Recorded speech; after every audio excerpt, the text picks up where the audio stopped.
Do you know the number one reason that a prospect will ghost you after you've given them a quote or proposal is because there was something in that proposal or quote that surprised them?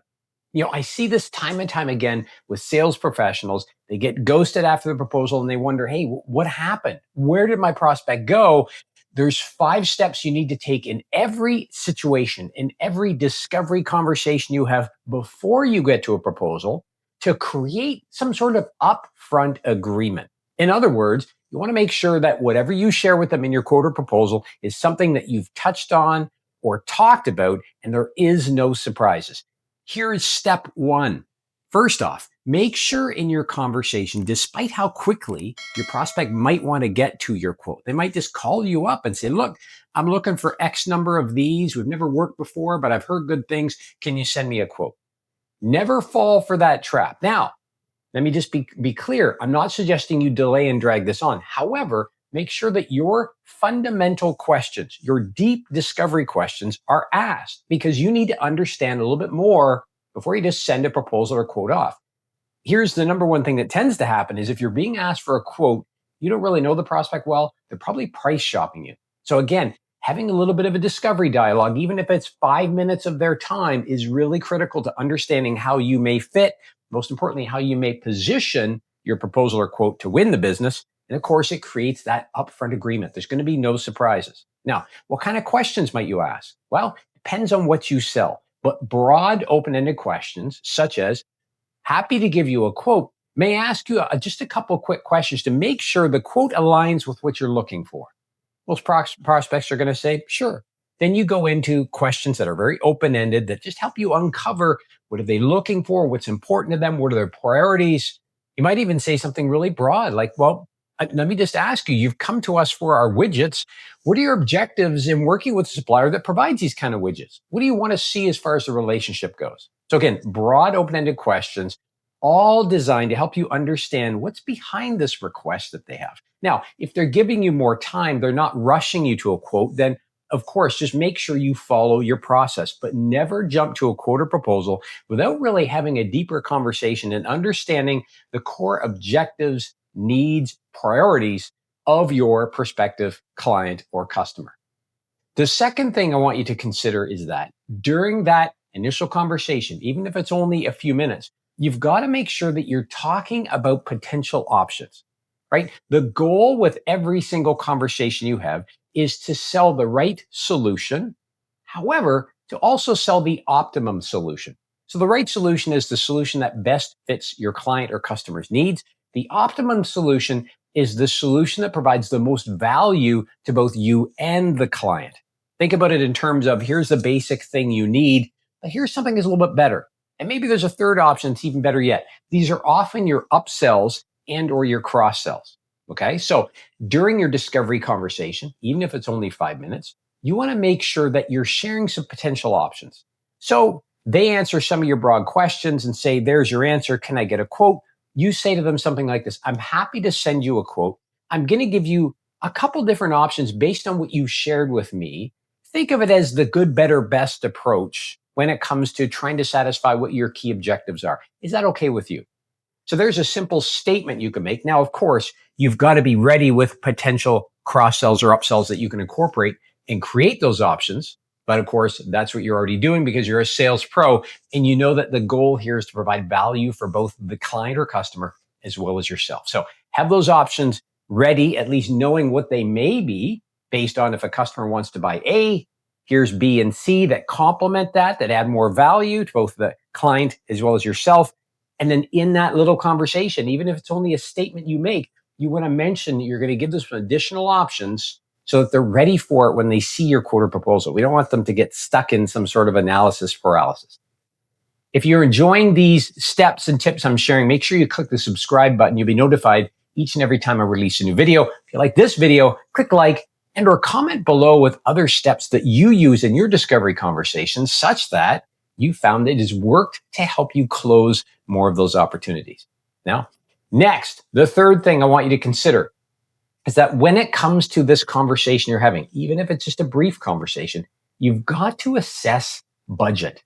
Now, I posted recently on LinkedIn, I talked about the idea that you've always got to ask a budget question. And somebody commented and said, you know what, anytime a salesperson asks me about budget, I dismiss them. That may be the case, but here's what I want to suggest. It's all about how you ask and when you ask. Those are the two foundational. I mean, first off, you've got to ask the question. Why? Because you need to get a sense of, do they know how much this is going to cost, right? If you send them a quote for something for $10,000 and they thought it was going to be $5,000, is there a chance you'll hear back from them, or might they go and move on to your competitor? Good chance they'll move on to the competitor. They'll look for something cheaper. So you've got to figure out, where do they think their budget is, or excuse me, what is their budget, and where do they think this quote or proposal will land, right? Again, you're going to give them some options, which might make this overall seem like a little more expensive than they thought. Now, you can ask this directly. If you've got some rapport, you've built some rapport with them, you might say, hey, before I send you over this quote, may I ask you a question? They say, sure. You say, I'm just curious, what budget did you have set aside for this? Or what budget did you have planned to use for this? And if they ask you, why do you ask? Why do you care? Why would you ask me this question? You say, well, there's different options, as I mentioned, I'm going to share with you, but I want to make sure those options align with your needs, because that's in reality what you're going to do. Now, you can ask that question less direct. You can be a little more vague in your ask if you're concerned that being too direct might hurt the relationship at this point, right? Here's the indirect or more vague ask about budget. You can say, well, based on our conversation here today, can I give you an idea of where I think this will land as far as budget to see if it aligns with what your expectations are? Now, if they say yes, you give them kind of the lowest possible cost that this might be, lowest possible cost, but then thinking through your options, what's the highest? Then you simply give them a range. So again, if you think, okay, option 3 or 2 might be upwards of $10,000, the basic I could give them is $5,000, you would say, this is likely going to range between $5,000 and $10,000. But of course, I've got to go through everything you've shared and talk with my team internally just to come up with the best solution. Does that fit within your expectation? There has got to be some sort of conversation around budget, around cost. Not everybody's going to give you an answer, but if you've done a good job previous to that, they will give you some sense of where you need to be.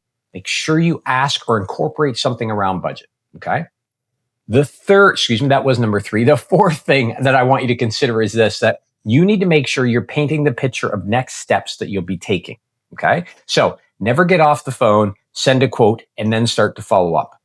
Always let them know, here are the next steps we will take. Okay. So I'm going to send you a quote by tomorrow morning or this afternoon, whatever the case might be.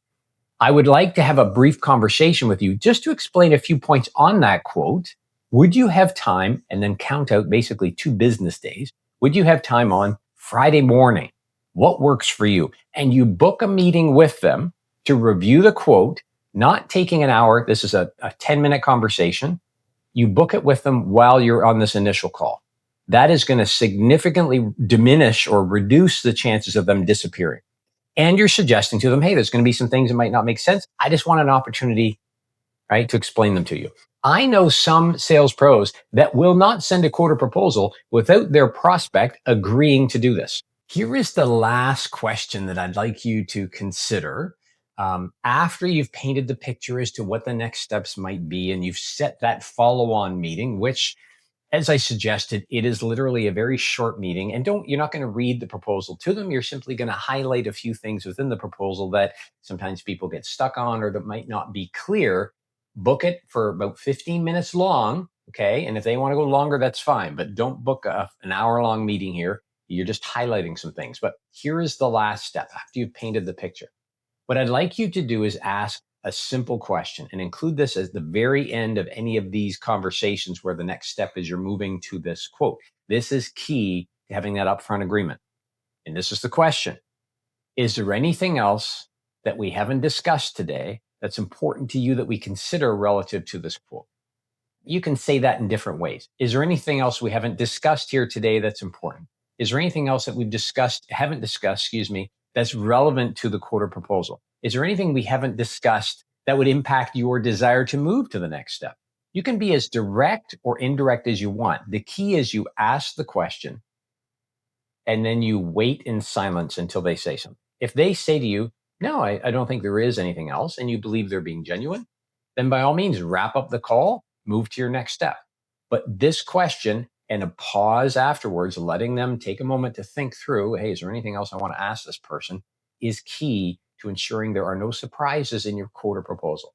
So just remember, when you're issuing a quote or proposal, the step previous to that, whether it's just a quick call from somebody or an email from somebody, or it's an actual discovery conversation, there's 5 key things you need to include in order to make sure that you've got some degree of an upfront agreement, some sort of idea between both of you as to what this might look like when you send them a quote or proposal, so that there's no surprises. When there is no surprises, there's a much more significant chance. When there is no surprises, there's a much better chance that they'll actually, if not move forward with your quote or proposal, at least get back to you with some questions. So make sure you use these 5 steps moving forward in all of your pre-proposal or pre-quote conversations. I'm going to promise you're going to see your conversion rates increase as a result. Hope you've enjoyed this. Make sure you check out this next video. I've just put a tag up there in the corner in order to help you continue to sell more to your prospects. And until next time, let's get out there and go sell something. We'll talk to you again soon. Take care.